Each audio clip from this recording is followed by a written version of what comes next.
turned 30 and celebrated alone in a bar. Not because I wanted to, but because no one showed up. Not one single person from my family even replied. A week later, my mom sent a message. Your dad's 50th is coming up. It's $1,800, 0 cents per person. Venmo me. No apology, no explanation, just a bill. So I sent her a single dollar and a note that said, congratulations. At night changed everything for me. Turning 30 was supposed to be a big moment, a chance to feel like I mattered to the people I grew up with. I didn't want a parade. I didn't expect champagne towers or speeches. Just a few family members, some laughter, a slice of cake. That's it.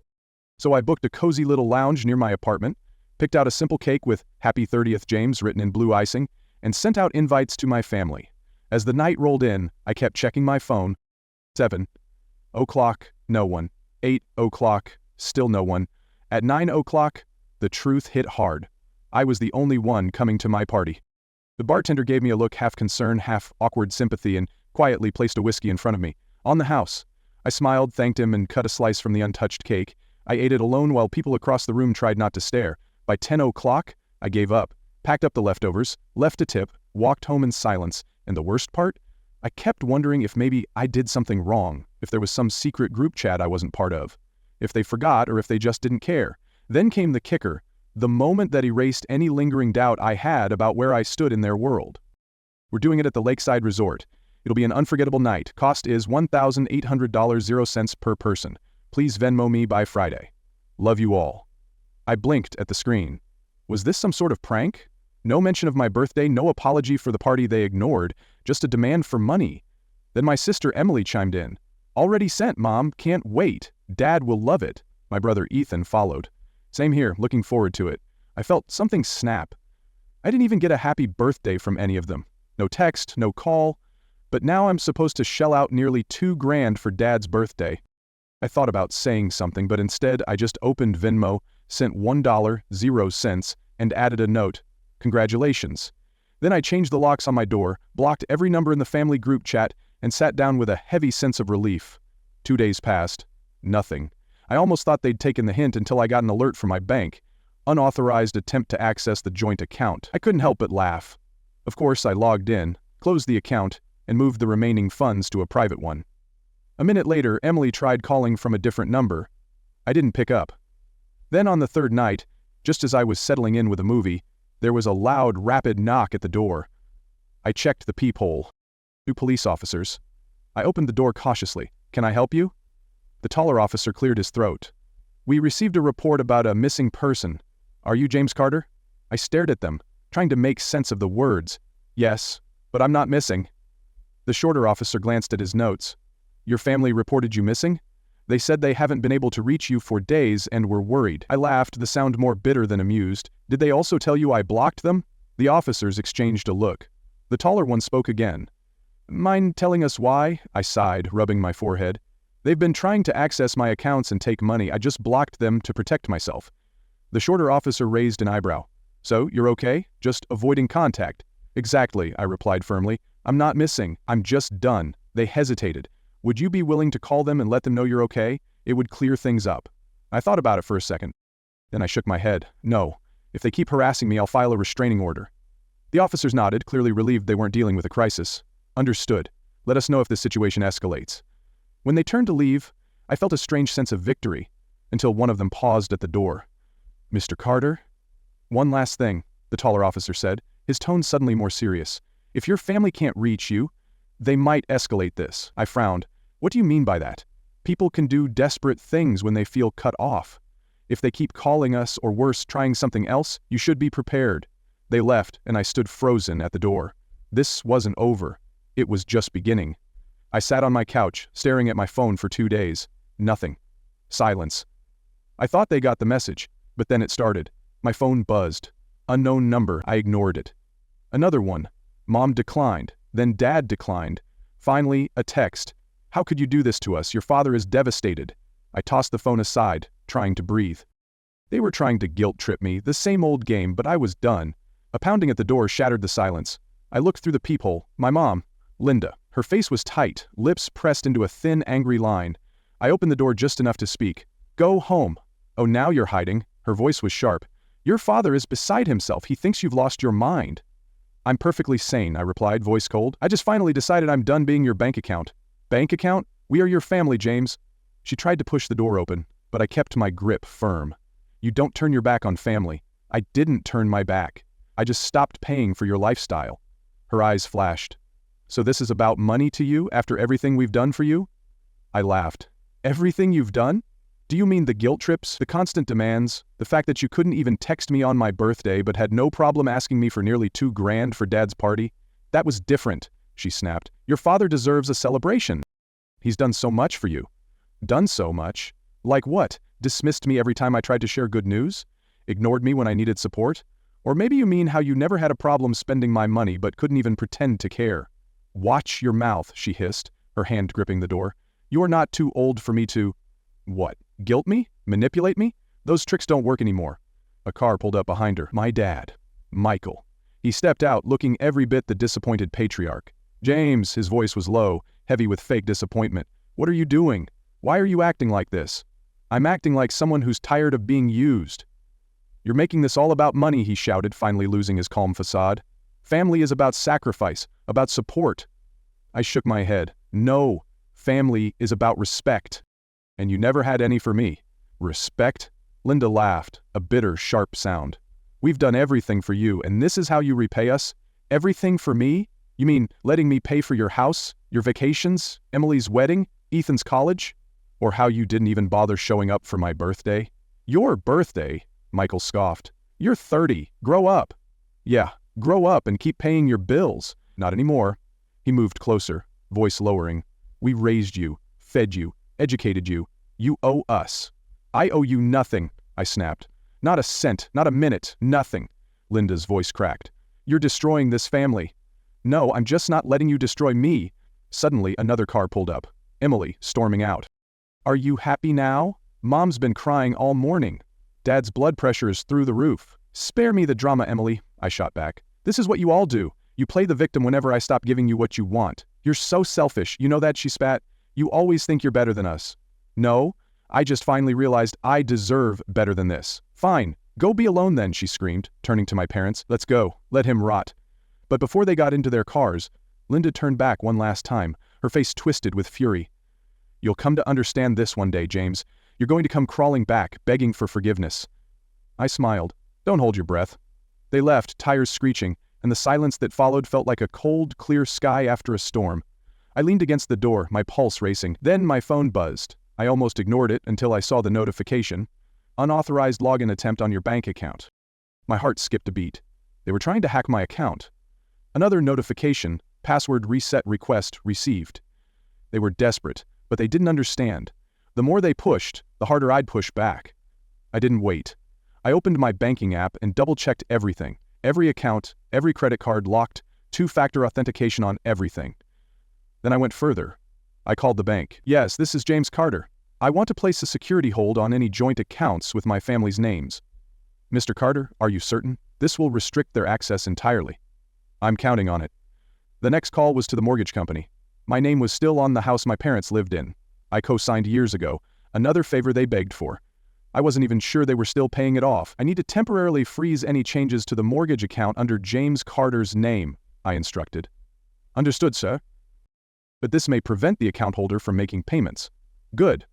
As I hung up, my phone buzzed again, unknown number. I let it ring, but the messages followed. James, what are you doing? You're going to ruin everything. Linda, you have no idea what you're starting. Emily. I ignored them. They wanted chaos. I would give them chaos. Then an email from my lawyer. He was brief and to the point. James, your family has tried to remortgage the house without your consent. They need your signature. I blocked the attempt, but they may try something else. My jaw tightened. So they were trying to take full ownership behind my back. Of course, another call. This time, I picked up. James, it's Michael. His voice was low, almost calm. A fake calm, like a storm about to break. Make it quick. Why are you doing this? Freezing the mortgage. Your mother is in tears. We are your family. No, I was your bank account and now that's over. This is ridiculous. You're hurting everyone. I'm protecting myself. I saw the remortgage attempt. I know what you're trying to do. Silence, then a sigh. We're trying to fix things, James. You're the one making it impossible. Fix things or just take everything while you still can. You're a burden. I hung up. My hands were shaking, but it wasn't fear. It was rage. They thought they could keep using me. draining me, then tossed me aside. No, not anymore. I called my lawyer. John, I want to sell my share of the house. I want it done fast, James. That will force them to either buy you out or sell the house. Perfect. Within an hour he had sent the paperwork. The message was clear. Either they paid me my share or they'd lose the house. Another text lit up my phone. You really want to do this, James? Emily, you're going to destroy everything. Mom's been crying all day. I responded, I'm not destroying anything. I'm just taking back what's mine. Silence for an hour, then a new message. Fine, you want a war? You got it. I laughed. They were so sure they could scare me, but I had more ammunition. I logged into my email and started a new draft. Subject: Financial Audit, Family Expenses. Dear John, I want a full audit prepared of every expense I've covered for my family over the last 5 years. Mortgage payments, loans, credit card debts, education fees, everything. I wanted it itemized with dates and amounts I had sent. They wanted to see what I'd done for them. Fine, I'd show them in cold hard numbers. But I wasn't done. I went through my messages, screenshots, and bank statements, collecting every proof of their manipulation, their pleas for money, their insults. They thought I was weak, that I'd break, but they were about to learn what desperation really looked like. Another loud, insistent knock on the door. I checked the peephole. Emily and Michael, their faces twisted with anger. James, open this door, Michael shouted, his voice muffled but furious. Get out of here, I yelled back. We need to talk, Emily screamed. You can't do this. I already did. You think you can ruin us and walk away? Michael knocked on the door loudly. You think you're so smart? I'm smarter than you thought, I shot back. Now get off my property before I call the police. Silence. A heavy, thick silence. Then Emily's voice, low and sharp. You'll see what happens next. They stormed away and I watched through the window as they argued by their car pointing toward my apartment.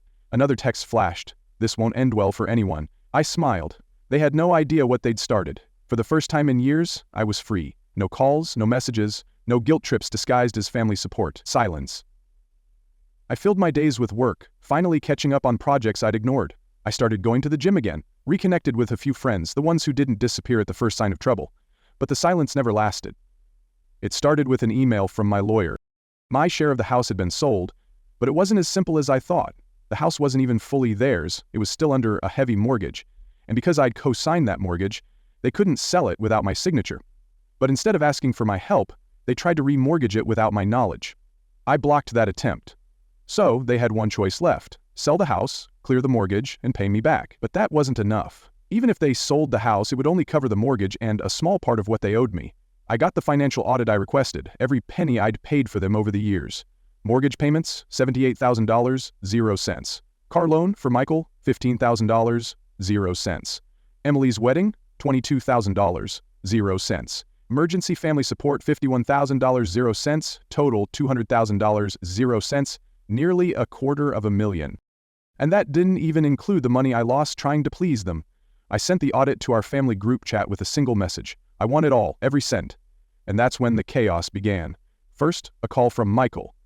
You've lost your mind. We're your family. You stopped being family the moment you treated me like an ATM. Where do you expect us to get this money? Figure it out. Sell the house. Sell the cars. I don't care. You owe me. You're going to destroy us, James. No, I'm just taking back what's mine. Next, a text from Emily. You're so selfish, you know that? Mom is sobbing. Dad looks like he's dying. Are you proud of yourself? Pay up, Emily, or don't, but I'm done. Linda called, her voice cracking with desperation. James, please, we can't just give you $200,000, 0 cents. We don't have it. Then sell everything, or start working for once. We raised you, we gave you everything. No, I paid for everything, and now you will too. Days turned into weeks. My lawyer kept me updated. They put the house on the market, a quick sale, but the market was slow. The price wasn't enough to cover the mortgage and my demand. So they sold the cars. First Michael's SUV, then Linda's sedan, finally even Emily's car, the one I helped her buy.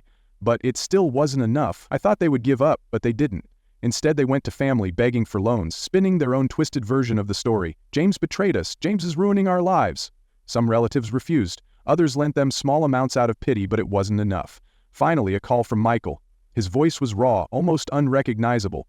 James, we sold the house. We sold the cars. We even pawned Mom's jewelry. And we still don't have enough. Then you keep selling. I want every cent. Silence, then a broken laugh.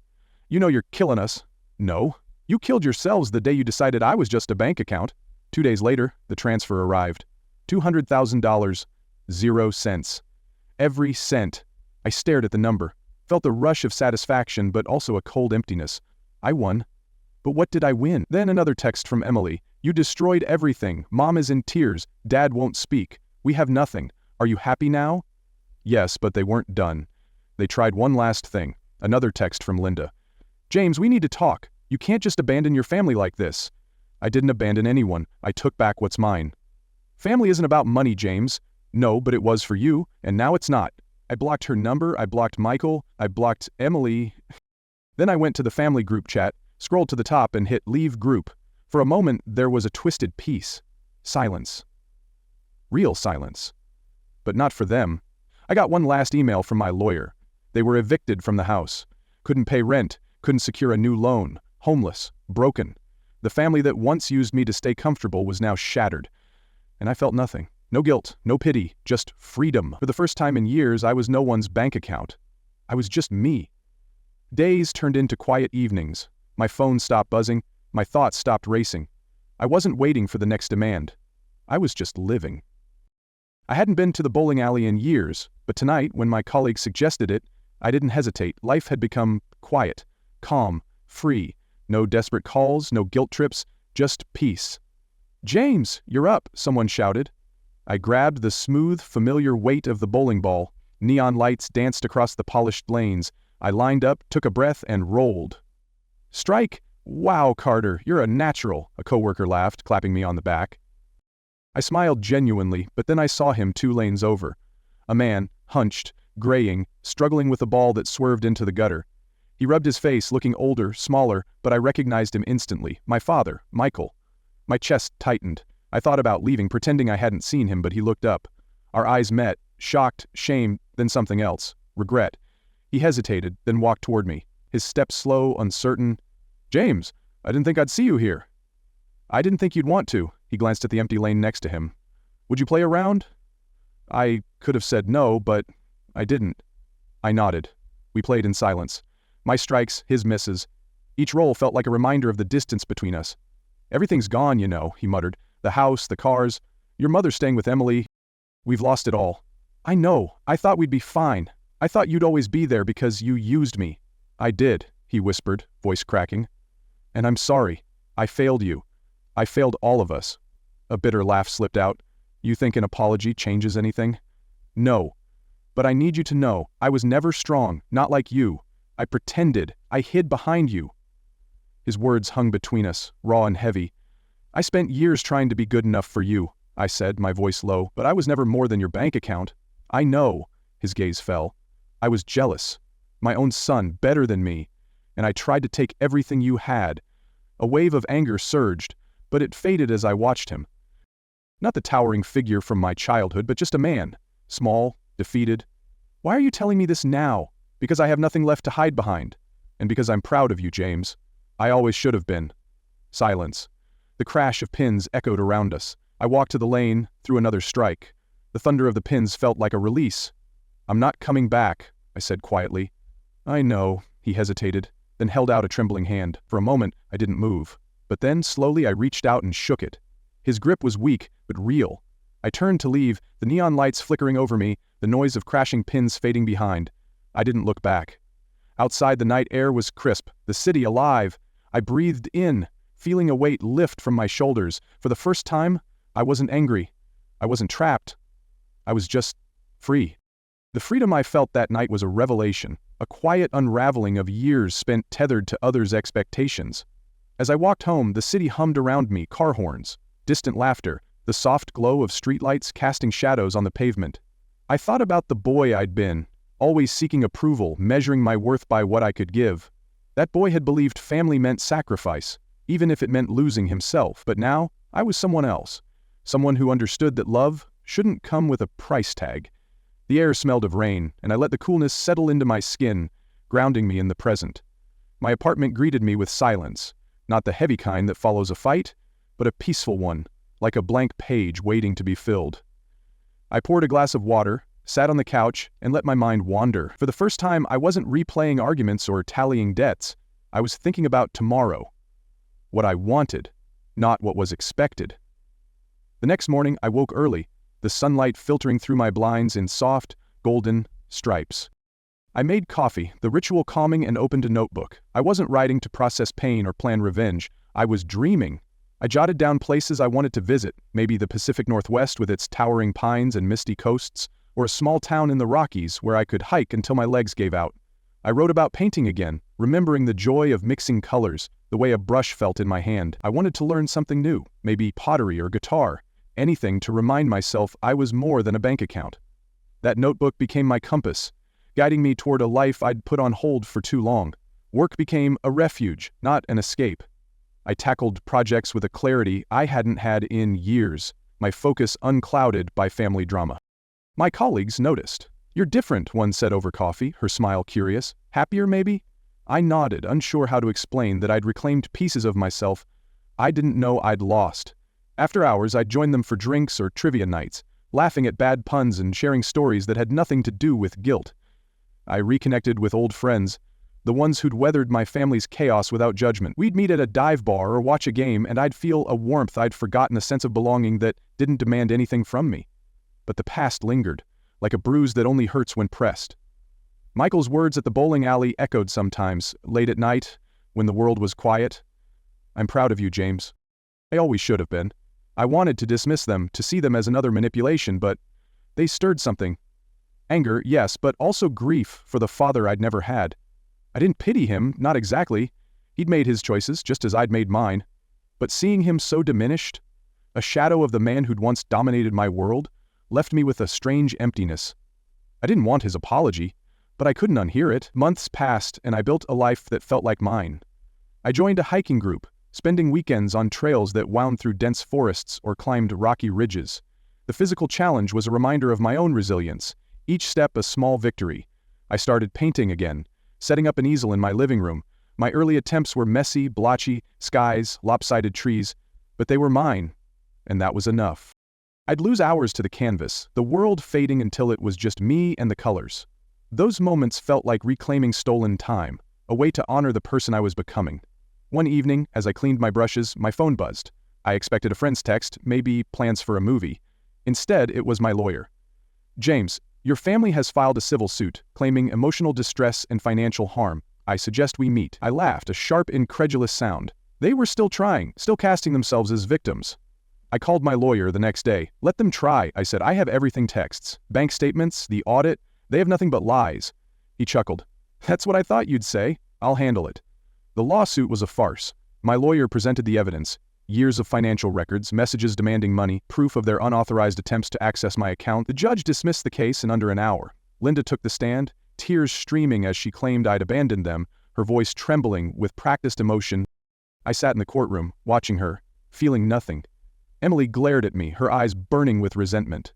Michael didn't show, up too ashamed, I heard later. When the gavel fell, I walked out into the sunlight, the weight of their accusations sliding off me like water.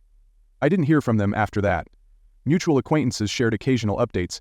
Linda and Emily were in a cramped apartment, scraping by on part-time jobs. Michael worked nights as a security guard, a humbling fall from the man who'd once demanded my money. Ethan had cut contact with them too, tired of their endless drama. I didn't seek these updates, but when they came, I listened without emotion. Their struggles were no longer my burden. A year after the bowling alley, I stood on a mountaintop, the wind sharp against my face. My hiking group had planned a weekend trip, and I'd pushed myself to the summit. Below, the valley stretched out in a tapestry of green and gold, the horizon crisp under a cloudless sky. I felt small, but not insignificant, part of something vast that asked nothing of me. I thought about that empty bar, the cake I'd eaten alone. That night had been the catalyst, the moment I'd chosen myself. I didn't regret it. Back in the city, I kept building. I took a pottery class, laughing at my misshapen mugs. I volunteered at a community center, teaching kids to paint, their joy infectious. I dated, cautiously at first, then with more openness, learning to trust without fear. Some days, old wounds surfaced, memories of rejection, moments of doubt, but I'd learned to let them pass, like clouds on a windy day. They didn't define me anymore. One spring evening, I walked through a park near my apartment. Cherry blossoms fell like soft pink snow, catching the light. I stopped to watch, my breath steady, my heart full. I thought about Michael's trembling hand, Linda's sharp voice, Emily's anger, Ethan's absence. They were part of my story, but they no longer wrote it. I was James Carter, not their scapegoat, just me. And that was enough. As I walked on, the park buzzed with life, families laughing, couples sharing quiet moments, kids chasing each other through the grass. I smiled, not with longing, but with contentment. I'd found my own family, not bound by blood, but by choice. Friends who showed up, colleagues who valued me, strangers who offered kindness. This was my life, and I cherished every piece of it. The sun sank, painting the sky in shades of orange and purple. I pulled my jacket tighter and headed home, the blossoms still falling behind me. Tomorrow I'd wake to a quiet apartment, a blank canvas, a world of possibilities. I'd paint, hike, laugh, live, and I'd do it for me. The past was gone, replaced by a lightness that felt like freedom. I was free. This life, this freedom, wasn't just about cutting ties, it was about building something new. Each day I discovered more of who I was, unburdened by the expectations that had once defined me. I started writing, not just plans, but stories, fictional worlds where characters faced their own battles and found their own strength. Writing became another way to process, to create, to claim my voice. I'd sit at my desk, the city's hum a soft backdrop, and lose myself in words. It wasn't about fame or recognition, it was about expression, about saying, I'm here and I matter. I traveled too, taking that trip to the Pacific Northwest I'd dreamed of. I stood on a cliff overlooking the ocean, waves crashing against jagged rocks below. The air was salty, the wind fierce, and I felt alive in a way I hadn't before. I hiked through rainforests, their mossy silence a stark contrast to the chaos of my past. Each journey, whether a weekend trip or a day hike, reminded me that the world was vast and I was free to explore it on my terms. My relationships grew stronger, rooted in mutual respect rather than obligation. I hosted dinners at my apartment, the table filled with friends who laughed and argued over board games. I celebrated their success, a promotion, a new relationship with genuine joy, untainted by the resentment I'd once felt toward my family. They reciprocated, showing up for me in ways my family never had. When I landed a big project at work, they toasted to my success, their cheers echoing in my small living room. These moments, simple as they were, felt like home. Yet the past wasn't entirely erased. Sometimes, I'd pass a bowling alley or hear a song that reminded me of my childhood, and a flicker of memory would surface. Michael, teaching me to ride a bike. Linda, baking cookies on a rare good day. These weren't warm memories, not exactly, but they were part of me. I didn't hate my family, not anymore. Hate required energy, and I'd chosen to spend mine elsewhere.